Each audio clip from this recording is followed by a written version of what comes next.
Hello everyone, welcome to our YouTube channel Administrative World.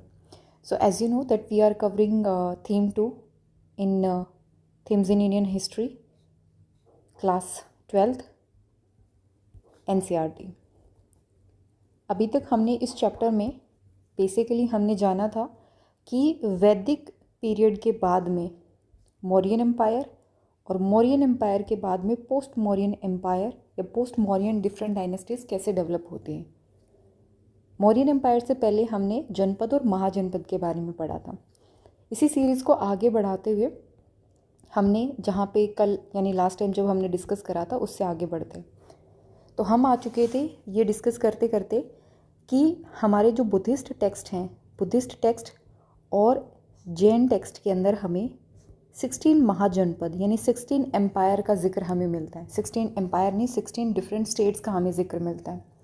और वो 16 महाजनपद जो थे उनमें से एक प्रोमिनेंट है मगध। मगध कहाँ पड़ता है? प्रेजेंट डे बिहार वाले रीजन को ही मगध बोला जाता है। मगधी भाषा वहीं पे है, तो बिहार वाला जो रीजन है। और इसमें भी सबसे जो इसकी कैपिटल सिटी है वो क्या है? जैसे एक तो राजगीर का नाम आएगा और एक आएगा बार बार पाटलिपुत्र का नाम। तो आप ये जो है दोनों सिटी के नाम याद रखिएगा। टाइमिंग कब से कब तक है? तो 6th and 4th century BCE से लेकर के Magad became the most powerful महाजनपद. Modern historians explain this development in a variety of ways. वो कहते हैं कि मगध जो है सबसे ज़्यादा पावरफुल महाजनपद है, लेकिन हमें कैसे पता? पहला, मगध में एग्रीकल्चर बहुत ज़्यादा प्रोडक्टिव थी। क्यों? यहाँ पे कौन सा रीज़न है? गंगा नदी वाला रीज़न है। ये गंगा यमुना दोआब है और नॉर्दर्न प्लेन्स है। गंगा यमुना दोआब उस रीजन को बोलते हैं जहाँ पे यमुना और गंगा नदी आकर के मिलती हैं, राइट। तो जो प्रयागराज वाला रीजन है वहाँ पर यमुना और गंगा आकर के मिलती हैं, और माइथोलॉजिकली सरस्वती रिवर भी वहाँ आकर के मिलती है। उसके बाद में जो आपका फिर फर्दर स्टार्ट होता है, तो ये पूरा का पूरा नॉर्दर्न प्लेन्स है। नॉर्दर्न प्लेन प्रोडक्टिवली बहुत इंपॉर्टेंट है when it comes to the agriculture. दूसरा, यहाँ पे झारखंड, अभी तो झारखंड अलग है बिहार से, बट यहाँ पे आयरन माइंस बहुत अच्छी हैं झारखंड वाले रीजन में, इसीलिए आयरन माइंस ज़्यादा अच्छी हैं। आयरन को आप टूल्स और वेपन्स के तौर पे अच्छे से यूज़ कर सकते हो। दूसरा, यहाँ पे फॉरेस्ट रीजन बहुत है, तो एलिफेंट भी बहुत ज़्यादा मिलते हैं। और गंगा की सहायक नदियाँ, ट्रिब्यूटरीज जो हैं, वो वाटरवेज बनाती हैं और वाटरवेज के थ्रू चीप कम्युनिकेशन पॉसिबल हो पाता है। यानी जो कम्युनिकेशन का तरीका है, ट्रांसपोर्टेशन का तरीका है, वो बहुत सस्ता हो जाता है। 4 रीज़न इन्होंने बताए मगध के इम्पॉर्टेंट होने के। मगध की जो पावर है, या हम ये भी कह सकते हैं कि मगध जो है स्ट्रेटेजिकली लोकेटेड है। अगर कोई आपसे पूछे कि मगध के इतने पावरफुल होने की वजह जो है वो उसकी लोकेशन थी, तो आप क्या कहेंगे? हाँ जी बिल्कुल, पहला ये एग्रीकल्चरली प्रोडक्टिव रीजन में है। दूसरा, यहाँ पे फॉरेस्ट रीजन होने के कारण एलिफेंट जो है वो बहुत बहुमात्रा में पाए जाते थे, और एलिफेंट ज़्यादा a kind of dominance show करने के लिए यूज़ किए जाते थे। देन यहाँ पे आयरन माइंस बहुत हैं, तो लोगों को टूल्स और वेपन्स बनाने में आसानी हुई। एंड यहाँ पे वाटरवेज इजीली अवेलेबल थे, जिस वजह से ट्रांसपोर्टेशन एंड कम्युनिकेशन आसान हो पाया। इसी वजह से मगध इतना पावरफुल एम्पायर बन पाया। अब जो बुद्धिस्ट और जैन राइटर्स हैं, उन्होंने क्या लिखा कि मगध जो है वो पावरफुल बना इसकी पॉलिसीज़ की वजह से। मगध पावरफुल बनता है यहाँ के जो रूलर थे उनकी पॉलिसीज़ की वजह से। रूलर्स में कुछ प्रोमिनेंट नाम आते हैं, जैसे बिंबिसार, अजातशत्रु, महापद्मनंद, ये और उनके मिनिस्टर्स, ये बहुत इंपॉर्टेंट रहे मगध को इतना पावरफुल बनाने में। नाम ध्यान रखिएगा, बिंबिसार, अजातशत्रु, महापद्मनंद, जिसमें से अजातशत्रु जो है वो कंटेम्प्रेरी हैं गौतम बुद्ध के भी और महावीर जैन के भी, दोनों के कंटेम्प्रेरी यानी उसी टाइम पे थे। और अजातशत्रु अपने आप में बहुत, अजातशत्रु का मतलब क्या होता है? जिसे कोई जीत ना सका हो, या जो अपने दुश्मनों को जीत के आए, अजातशत्रु, ठीक है, जिसको दुश्मन भी ना जीत सके। तो इनिशियली जो है वो राजगह यानी कि राजगीर, प्रेजेंट डे राजगीर जो सिटी है बिहार के अंदर, वो कैपिटल हुआ करती थी मगध का। और राजगीर का जो पुराना नाम है राजगह या राजगृह, तो उसका मतलब क्या होता है? राजाओं का घर, house of the kings. Rajgah was a fortified settlement located amongst hill. अब ये क्या होता है ना, देखो, हर एक कैपिटल सिटी को फोर्टिफाई किया जाता है, किले बनाए जाते हैं, और किले 4 तरीके से बनते हैं या 4 जगह पे बन सकते हैं। ये चीज़ हमें किसने बताई? ये चीज़ कौटिल्य की अर्थशास्त्र में मेंशन्ड है। उन्होंने कहा किले जो है वो 4 जगह पे बनाने चाहिए, या तो बिल्कुल पानी के बीच में हो, या माउंटेन्स के बीच में हो, या फॉरेस्ट के बीच में हो, या फिर जो है वो डेजर्ट में हो। इसीलिए आपको ज़्यादातर जो है इसमें सबसे ज़्यादा सेफ वाटर और माउंटेन वाला है। जैसे माउंटेन है, राजगृह जो है, जो सिटी है, वहाँ पे जो उनकी कैपिटल सिटी थी, फोर्टिफाइड सेटलमेंट थी, वो पहाड़ों के बीच में थी, हिल्स के बीच में थी। बट 4th सेंचुरी BC तक आते आते कैपिटल को कहाँ पे शिफ्ट कर दिया? पाटलिपुत्र में शिफ्ट कर दिया। अब पाटलिपुत्र जो है वहाँ पे डिफरेंट रिवर्स आकर के मिल रही हैं, इसीलिए वो पानी के बीच में लोकेटेड है। ठीक है, ये ध्यान रखिएगा। अब जैसे ये राजगीर की जो है ये फोर्टिफिकेशन दिखाया गया है, ठीक है, ये डिफरेंट वॉल्स आप देख पा रहे हैं, ये फोर्टिफिकेशन है, किलेबंदी यहाँ पे की गई होगी एक ज़माने में। आगे बढ़ते हैं। लैंग्वेजेस एंड स्क्रिप्ट की अगर हम बात करें तो most Ashokan's inscription were in the Prakrit language, while those in north west of subcontinent were in Aramaic and Greek language. अब देखो, जब हम बात करेंगे ना अशोका की, तो आप पूरा उसका वो देखना कितने एरिया में फैला हुआ था, वो एम्पायर कितने एरिया में फैला हुआ था। ज़्यादातर जो रीज़न है वहाँ पे प्राकृत बोली जाती थी, प्राकृत आम लोगों की भाषा होती थी, और जो पढ़े लिखा वर्ग होता था वो संस्कृत बोलता था। लेकिन हमारा जो नॉर्थ वेस्ट वाला रीजन है, जैसे प्रेजेंट डे पाकिस्तान वाला जो रीजन है, वहाँ पे जो भाषा बोली जाती थी वो कौन सी थी? Aramaic and Greek language. अब प्राकृत भाषा जो है उसमें लिखी गई है कौन सी स्क्रिप्ट में? ब्राह्मी स्क्रिप्ट के अंदर। और जो नॉर्थ वेस्ट में हमें मिलती है अरामिक और ग्रीक लैंग्वेज, ये कौन सी उसमें लिखी गई है? ये लिखी गई है खारोष्टी स्क्रिप्ट के अंदर। ध्यान रखिएगा, स्क्रिप्ट कौन कौन सी है? ब्राह्मी और खारोष्टी। यहाँ पे भी मेंशन है ब्राह्मी स्क्रिप्ट एंड खारोष्टी स्क्रिप्ट। और अरामिक एंड ग्रीक स्क्रिप्ट जो है ये यूज़ की गई हैं फॉर इंस्क्रिप्शन इन अफगानिस्तान। अब हम बात करते हैं मगध की ही, थोड़ा डिटेल में पढ़ने की कोशिश करेंगे। So the growth of Magadha culminated in the emergence of Mauryan empire. Magadha region है, यहाँ पे डिफरेंट एम्पायर, डिफरेंट डायनेस्टीज होती रही। फाइनली नंद वंश को हरा करके चंद्रगुप्त मौर्य अपने गुरु और अपने सलाहकार कौटिल्य या चाणक्य की मदद से नंद वंश को हरा करके वहाँ पे अपना राज्य काबिज कर लेता है, एक तरीके से कंट्रोल कर लेता है, और वहाँ से मौर्यन एम्पायर की शुरुआत होती है। तो इसके फाउंडर कौन थे? देखो, हिस्ट्री में जब भी आप किसी डायनेस्टी या किसी एम्पायर की बात करें ना, तो आपको एटलीस्ट पता होना चाहिए कि उसके फाउंडर कौन थे। तो मौर्यन एम्पायर के फाउंडर कौन थे? चंद्रगुप्त मौर्य। इन्होंने 321 BCE के अंदर यहाँ पे अपना एम्पायर इस्टेब्लिश किया था, और इन्होंने अपने एरिया को बहुत फैलाया, अफ़गानिस्तान से लेकर के बलूचिस्तान वाले रीजन तक। और उनके जो ग्रैंडसन थे अशोका, देखो चंद्रगुप्त मौर्य का बेटा बिंदुसार, और बिंदुसार का बेटा कौन? किंग अशोक। मतलब सबसे इम्पोर्टेंट चंद्रगुप्त मौर्य, फिर उनके पुत्र बिंदुसार, और बिंदुसार के पुत्र king Ashok. Arguably the most famous ruler of early India. इन्होंने कलिंग प्रदेश को जीता था। कलिंग प्रेजेंट डे ओडिशा को बोलते हैं। और कलिंग में कहते हैं इतना युद्ध हुआ था, इतना युद्ध हुआ, इतनी खून की नदियाँ बही कि आखिरकार किंग अशोक को ये देख करके बहुत हैरानी होती है, बहुत दुख उठता है, और वो फाइनली अपनी युद्ध लड़ने की नीति को छोड़ देते हैं।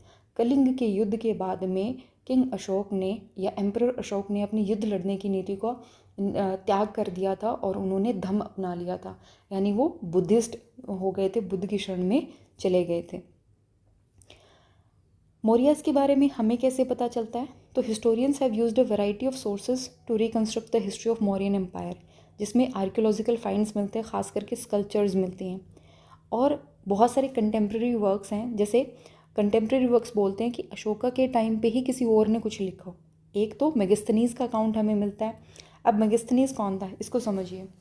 मेगास्थनीज बेसिकली आपको पता है कि जब चंद्रगुप्त मौर्य राजा बनते हैं उसी टाइम पे, उनसे पहले हालांकि अलेक्जेंडर आते हैं। अलेक्जेंडर हमारे यहाँ नॉर्थ वेस्ट वाले रीजन में आते हैं। किंग पोरस के साथ युद्ध होता है। अब इस युद्ध का आउटकम क्या निकला डिबेटेबल है। कुछ लोग मानते हैं कि पोरस यहाँ पे युद्ध हार गया था, लेकिन सिकंदर ने देखा कि पोरस बहुत ही बेहतरीन योद्धा है, तो फाइनली उन्होंने अपना किंगडम जो है रिस्टोर करवा लिया। मतलब पोरस को अपना जो राज्य था वो वापस दे दिया, और सिकंदर वापस चले गए। दूसरे अकाउंट्स ये भी हैं कि सिकंदर की आर्मी जो है वो देख के डर गई थी कि जब पोरस इतना शानदार योद्धा है तो जब हम मगध में पहुंचेंगे तो और भी ज़्यादा खतरनाक है। फाइनली सिकंदर या अलेक्जेंडर की आर्मी ने रिट्रीट कर लिया था और वापस जाते समय उसकी डेथ हो गई थी। एक तो ये है। अब इसी के टाइम पे ये माना जाता है कि एक ग्रीक वो हैं सेल्यूकस निकेटर, जो अलेक्जेंडर के बिहाफ पे रूल करते हैं। सेल्यूकस निकेटर ये छोड़ के गए थे और सेल्यूकस निकेटर ने मेगास्थनीज को भेजा था। तो मेगास्थनीज जो हैं ये चंद्रगुप्त मौर्य के टाइम पे ग्रीक एम्बेसडर थे। ठीक है, ग्रीक एम्बेसडर थे ये। किसके टाइम पे? चंद्रगुप्त मौर्य के टाइम पे। तो मेगास्थनीज की बुक है इंडिका, और उस इंडिका में बहुत कुछ मेंशन है। अब कमाल की बात है कि इंडिका तो हमें डायरेक्टली नहीं मिलती, ओरिजिनल इंडिका तो अवेलेबल नहीं है, बट इस बुक को बहुत सारे डिफरेंट वर्क में कोट करा गया। मतलब उस ज़माने में जिसने भी इंडिका पढ़ी होगी, जैसे उसने रेफरेंस देते हैं ना हम, आपने कोई बुक पढ़ी, अब वो बुक तो नहीं है बट उस बुक को आपने अपनी नोट्स में लिख लिया, तो आपकी नोट्स अगर हम पढ़ेंगे तो हमें भी पता चलेगा कि ऐसी कोई बुक हुआ करती है तो उस बुक के अंदर ये सब कुछ मेंशन था। तो इंडिका के अंदर हमें ये रेफरेंस मिलते हैं। ठीक है, मेगास्थनीज का अकाउंट हो गया। दूसरा, अर्थशास्त्र। अर्थशास्त्र किसने लिखा था? कौटिल्य, या जिनको चाणक्य भी कहा जाता है, उन्होंने लिखा था। और ये कौन थे? Minister of Chandragupta. इसके अलावा मौर्यास के बारे में जो जैन और बुद्धिस्ट और पुराणिक लिटरेचर है उसके अंदर भी मिलता है। कहीं कहीं जगह तो संस्कृत लिटरेरी वर्क के अंदर भी इनका जिक्र आता है। लेकिन सबसे ज़्यादा ज़रूरी है किंग अशोका के द्वारा लिखे गए इंस्क्रिप्शंस। ठीक है, इन्होंने रॉक्स पे भी और पिलर्स पे भी अपने इंस्क्रिप्शन लिखवाए थे। इंस्क्रिप्शन मतलब इन्होंने बताया था कि ये चीज़ें हैं, मैं किंग अशोक ये आपको कहता हूँ, ये चीज़ आपको करनी चाहिए। और याद करो जेम्स प्रिंसेप के बारे में, पियादशी का कॉन्सेप्ट। पियादशी कहाँ पर मेंशन था? One of the most famous pillar पे ही मेंशन था। Then Ashoka was the first ruler who inscribed his message to his subject and official on stone surfaces, natural rocks as well as polished pillars. मैंने आपको बताया कि अशोका ने जो है वो कलिंग के युद्ध के बाद में जो वॉर की पॉलिसी थी उसको छोड़ दिया था और इन्होंने धम्म अपना लिया था। अब धम्म जो है वो एक आप कह सकते हैं पाली या प्राकृत, जो उनकी वहाँ की लोकल लैंग्वेज थी, उसमें यूज़ किया जाता है धर्म जो होता है। तो धम्म को इन्होंने अपना लिया था, यानी ये बुद्धिस्ट बन गए थे। और फिर इन्होंने इनकी जो टीचिंग्स थी, धम्म की जो टीचिंग्स थी, इनको आम जनता तक फैलाना शुरू कर दिया। डिफरेंट स्टैचूज़ और उस पिलर्स पे लिखवा लिखवा के इन्होंने प्रचार प्रसार करना स्टार्ट कर दिया। तो इनकी जो भी अंडरस्टैंडिंग थी धम्म को लेकर के, ये उन्होंने इंस्क्रिप्शंस पे लिखी। This included respect toward elders, जिसमें इन्होंने कहा कि आपको अपने बड़े बुजुर्गों का आदर करना चाहिए। ब्राह्मण्स, और जिन लोगों ने जो संसार है वो छोड़ दिया, वर्ल्डली लाइफ छोड़ दी है, जो अब एक काइंड ऑफ वनवासी हो गए हैं, उनकी तरफ जनरोसिटी होनी चाहिए, दान देने की आपकी फीलिंग होनी चाहिए। एंड आप अपने स्लेव्स और सर्वेंट्स को बहुत ही काइंडली ट्रीट करें। रिलीजन और ट्रेडिशन की तरफ जो है वो आपकी रिस्पेक्ट होनी चाहिए। देन एडमिनिस्ट्रिंग द एम्पायर, तो 5 मेजर पॉलिटिकल सेंटर थे। अब इतना बड़ा एम्पायर है, इसको कंट्रोल करना आसान नहीं है। आपने पाटलिपुत्र एक जगह तो बना ली, पर आप नॉर्थ वेस्ट में उस टाइम पे, जैसे पाकिस्तान वाले रीजन में आप कैसे रूल करोगे? तो उन्होंने 5 कैपिटल, एक काइंड ऑफ 5 प्रोविंशियल सेंटर्स बनाए। कौन कौन से? तक्षशिला, ठीक है, उज्जैनी, तोसाली, स्वर्णनगरी और पाटलिपुत्र। ये 5 है। और ये कहाँ पर हमें पता चलता है? ये अशोका के पिलर्स या उनके इंस्क्रिप्शन से पता चलता है। और दूसरा, अगर हम इन इंस्क्रिप्शंस के कंटेंट को देखें तो ऐसा लगेगा कि हर जगह सेम ही मैसेज प्रिंट किया गया है, हर जगह सेम ही मैसेज जो है वो लोगों तक दिया गया है। आप चाहे नॉर्थ वेस्ट फ्रंटियर प्रोविंस देख लो, पाकिस्तान का आंध्र प्रदेश देख लो, उड़ीसा से लेकर उत्तराखंड, हर जगह यही चीज़ लिखी गई है। तो इतना बड़ा एम्पायर है, मतलब इसको रूल करने के लिए, इसको रेगुलेट करने के लिए यहाँ का एडमिनिस्ट्रेशन भी बहुत पावरफुल रहा होगा। हिस्टोरियंस ने भी इस चीज़ को रियलाइज़ करा और रियलाइज़ करके कहते हैं कि इस रीजन में जितने एरियाज़ आते हैं बहुत डाइवर्स हैं। आप अफ़गानिस्तान वाला रीजन देखिए, पाकिस्तान वाला, दूसरी तरफ आप उड़ीसा को रूल कर रहे हैं। इतने बड़े एरिया में रूल करने के लिए आपको क्या करना पड़ेगा? आपको बहुत स्ट्रॉन्ग एडमिनिस्ट्रेशन की ज़रूरत है। आप मान लीजिए इतने सारे एरिया के अंदर आप रूल कर रहे हैं, राइट, इवन इससे ज़्यादा ही होगा, मैं तो एक बहुत रफ आपको बता रही हूँ। इतने सारे एरिया में आपको रूल करने के लिए you need very strong administration. कैसे आएगा वो एडमिनिस्ट्रेशन? इसके बारे में समझिए। इन्होंने कहा कि देखो, जहाँ पे कैपिटल सिटी है और जहाँ पे प्रोविंशियल सेंटर्स है, वहाँ पे सबसे ज़्यादा कंट्रोल हमें देखने को मिलेगा। दूसरा तक्षशिला और Ujjaini, Ujjain is present day Ujjain, ये लॉन्ग डिस्टेंस ट्रेड रूट के बीच में आते हैं, इसलिए इनको बहुत केयरफुली सिलेक्ट किया गया है। उज्जैन में तो आगे जा कर के आप देखेंगे बहुत सारे युद्ध भी हुए हैं उज्जैन पे कंट्रोल करने के लिए। और स्वर्ण नगरी, स्वर्ण नगरी किसको बोलते हैं, गोल्डन है, मतलब स्वर्ण बहुत ज़्यादा है। तो it was possibly important for tapping the gold mines of Karnataka. Karnataka में जैसे आपने KGF मूवी देखी होगी ना, कोलार गोल्ड फील्ड, तो कर्नाटका वाले रीजन में बहुत ज़्यादा गोल्ड मिलता था, शायद उस चीज़ का फ़ायदा उठाने के लिए स्वर्ण नगरी में भी कंट्रोल किया गया था। ठीक है, तो ये आपको रीज़न थोड़ा सा ध्यान होना चाहिए, बेसिक बेसिक चीज़ें अगर आप एक रेफरेंस के तौर पे समझ पाएँ तो ज़्यादा अच्छा होगा। आगे बढ़ते हैं।